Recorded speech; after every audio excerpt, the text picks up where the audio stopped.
tonight. The president is going to speak to the truth of what happened, not the lies that some have spread since, and the peril it posed to the rule of law and our system of democratic governance. He will also speak to the work we still need to do to secure and strengthen our democracy and our institutions, to reject the hatred and lies we saw on January 6th, and to unite our country.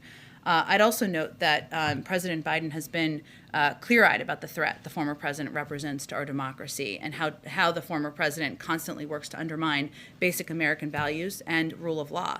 And President Biden has, of course, spoken repeatedly about how the former president abused his office, undermined the Constitution, and ignored his oath to the American people in an effort to amass more power for himself and his allies.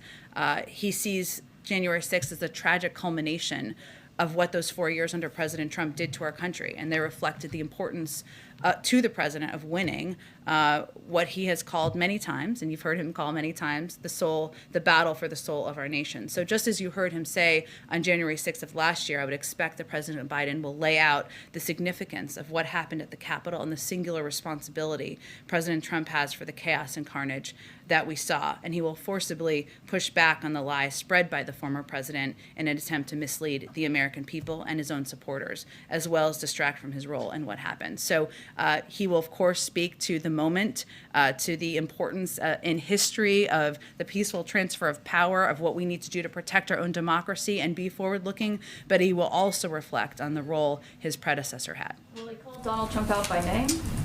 We'll see. We're finalizing the speech, but I think people will know who he's referring to. One more question.